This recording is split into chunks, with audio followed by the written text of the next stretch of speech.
Cast at home, just on his computer, and then stumbles across a neo-Nazi group on Facebook or Twitter or whatever, whatever you want to call it. And then it's like, oh, those are my people. Those are That's people who I can associate with. with. Yeah. And then you become friends. And then when you become friends, you're more apt to lean harder into your ideas when your friends, what's the word I'm looking for? Kind of like enable you. Enable it, yeah, or agree with you. Yeah, Right. they're yes people.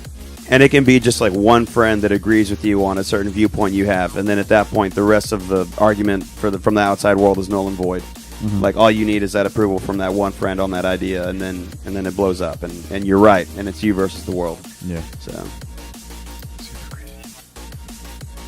All right, let's get back on this. So, continuing with this conversation, Marie Forleo again mentions that she's always been basically a multi passionate person. So she started off like teaching dance. She's associated with like Nike. Like she's done like videos that, as seen on TV. Like she has like DVDs in that section like at Walmart and stuff, even to this day. And then well, I told you, Brian, last week, the life coaching thing. She started at the age of 23. She took a class, and then she went all in. My question, because I want to see where this goes. But what was your guys' first jobs? Like the first job that you got paid for, like that you guys had, your first job. American Eagle, wouldn't ever go back to it unless I absolutely had to. Right. Mine was like in kind of like remodel and landscaping type of deal, like and stuff like that. Yeah. Yeah, because you started that. Was it with your dad? Yeah, it was like sophomore, junior year high school. Right, because you were doing summer. I'll say you were working the summers. I remember that. Peak time. Yeah, my first job was Pizza Hut. It was interesting. Damn, I want pizza now. Dude, you're still on that pizza like fiend a little bit. A little bit. It's kind of like you're like, oh, Peter Piper sounds dope right now. Or something like This morning at like 3-4 in the morning, I was like, man, I wish there was a pizza place open.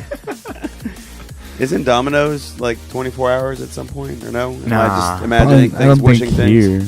here. Yeah, not here. Not that I know. Maybe in a bigger city. Maybe.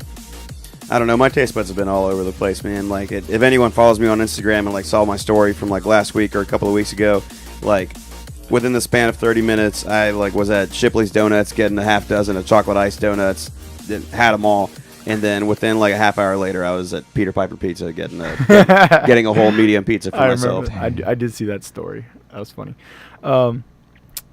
What did you guys learn? Like, what was your experience in your first job? Because you said that you would never go back unless you had to. I think now we're more reasonable. Where maybe a couple years ago, be like, no, I'd never work there again. But we understand circumstances arise, and you need a job. If you need the money, you're gonna do it.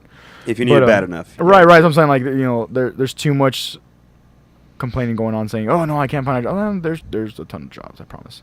Anyways, so what was your guys' experience? Brian. Actually, let's start with Eddie, because you're the one who mentioned you would never go back. So what was your experience? Like, if you could just, it doesn't have to be in a nutshell, just what was your experience? I'm just curious. I mean, the experience was overall good. It was good to have just like some sales experience and all of that. So, I mean, it was definitely like a small resume builder, if anything, even though it was very short-lived. I probably worked there for like 2 months, and then I found a better job that took me out of that pretty fast, moving furniture. So I took that. So that made my time at American Eagle last like 2 months, 3 months maybe. Okay. Like just a little bit of the summer or whatever. Okay. So it was like a summer job. Yeah. Okay. For the most part. That's the question I should have asked. But if I had to summarize it overall, it was good, but it made me feel artificial at times. It made like they want you to interact with customers and give compliments to customers, and they want you to act a certain way. Like, it's sales tactics, Right. Like, it's sales tactics to the T. Like, customer walks in, what do? Greet them. Not because, they're not telling you to do this because, like, what do you do when someone walks into your house? Hey, how's it going? How's your day going? What you been up to? Right. What's new? Yeah, you kind of you want a drink or something? You want a water? Yeah, right. Can I get you anything? It's like there's a genuineness to that, right? To that aspect when someone enters your house and you're in host mode and they're in guest mode, right? Now, like with and they're not necessarily promoting that you like do that because of just being a nice human being, but they just like they want to get sales. That's right? their primary So goal. is it's sales. made me feel really artificial. It's like, hey, it's like greet customers when they walk in, like ask them if they need help finding anything, give them compliments, make them feel really nice and pretty and whatever, and like tell them they look good in those jeans they're trying on, or you know what I mean. And it's just like, wow, like I mean, sure, I'm like not that every time I had to do this, like did it feel like you know, like not genuine. Like I mean, there were times where I genuinely meant what I was saying, and I tried to only say things that I genuinely meant.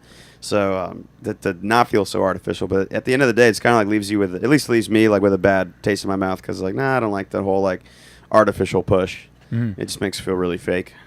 Yeah, got you. But I get it. Like it's sales. Right. I get it. Yeah. But I mean, it may be you've been talking about this for a good while about how you think retail is going to get you know, phased out. Yeah. That may be a good reason. Who knows? Because online shopping is just so easy. No one's in your face. No one's trying to push anything. Like, you know, it's just, you know what you want. You're going on there to get it, and then you get it, and then it's delivered to your house. You don't have to go anywhere for it. So. Right. Yeah, man. And I'm gonna while Brian gives his take on his first job, and then we can go a different angle as well, because you work for your dad. So how was that? For me, it felt normal. It's just like following directions from your dad. So that was normal, but I kind of had a input in like the planning, because we were like a 4 to 5 person team, all working on different things. So it was kind of like, you can't do this until this person does that, and or you know, how can we work together but out of each other's way? Right. Because I'd be like, at one point I'd be in charge of painting all the walls in the house. Well, somebody else was already installing, like replacing the trim, or you know, just repairing parts of the wall. And so sometimes I had a say in like who should be where, who should be doing what. And for me, it got me into kind of like big picture type of planning. And it's crazy that was happening at that time, because we were in marching band, and that was kind of like our director's job too, like with coordinating everybody on the field and whatnot. So that was like, I was getting kind of like big picture planning from like two completely different like parts of my life. Yeah. So that's what kind of what I took from that. Gotcha. Kind of like the planning aspect, Yeah, coordinating. That's good. And did you do it multiple summers, or just that It one was like summer? 2 or 3 summers. Right. Okay. Cause I remember at some point, like when I got my car, not my car, I got a license, and I use my mom's car, and I would pick you up and we go to practice. And like I just remember one time, hey dude, he's like, yeah, and you're like, yeah, I'm almost home from work. Like you had something with your dad in the morning, then we had an afternoon practice. That's when afternoon practice we're starting, whatever. I just remember picking up and you're like hauling ass because you're like you were in a rush. You're doing your stuff. Oh shoot! Pause.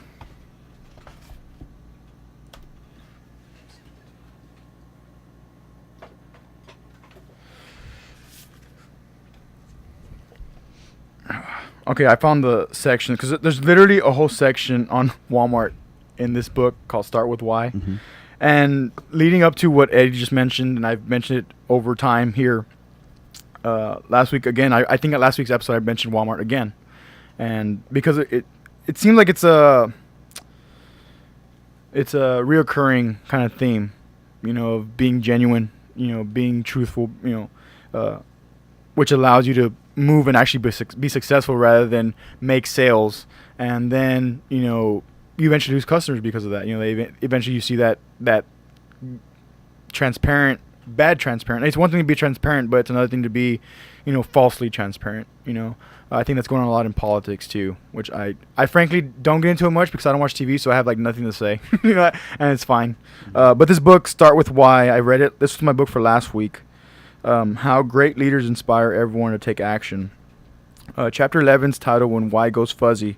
And I didn't plan for this, but I made some I made some markers here, so I'm gonna just try to go through some of it, and then because what he says at the end is at the end of this little segment about Walmart is what I think is the kicker, and managers, transitioning to be better leaders and actually caring about the people that work for them.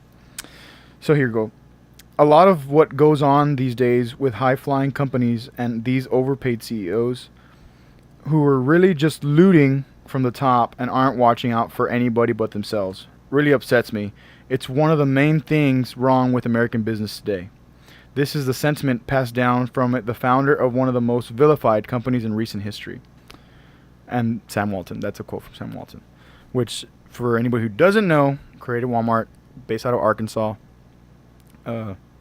Turned it into a billion-dollar company. Here, let me see.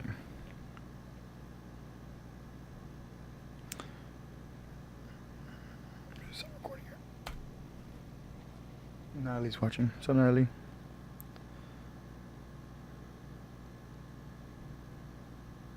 Here we go.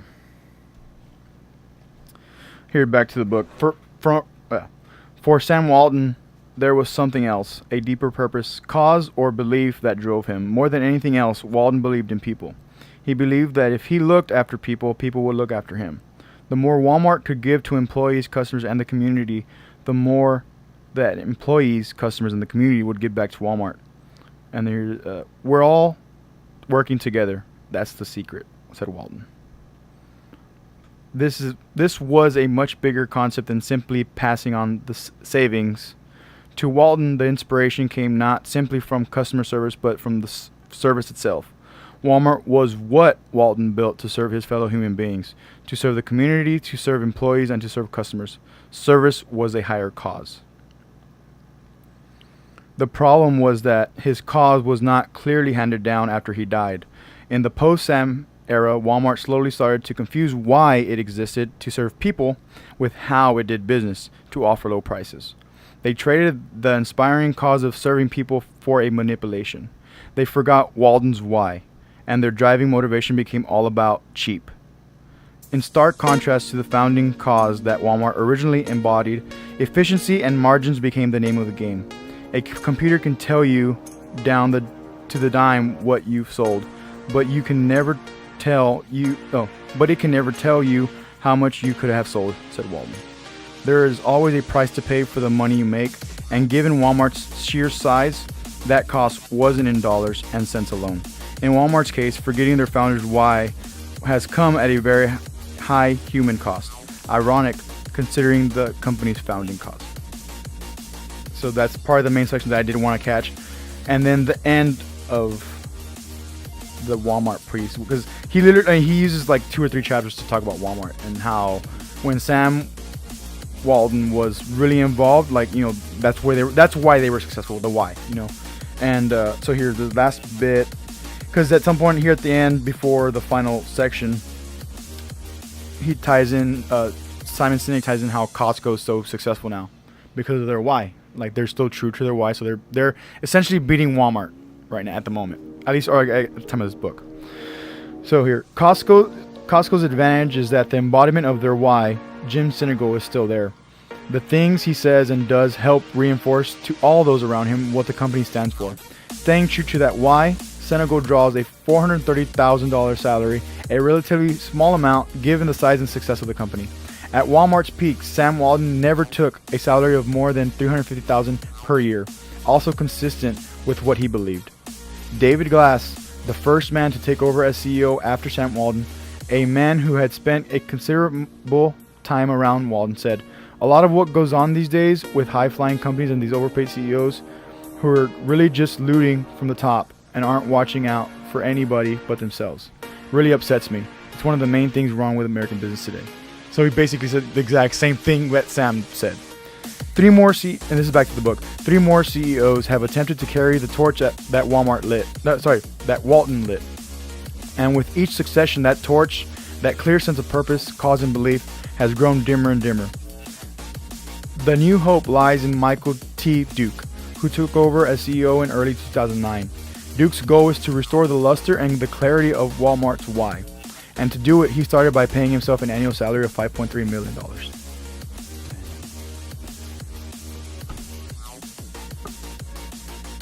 Insane.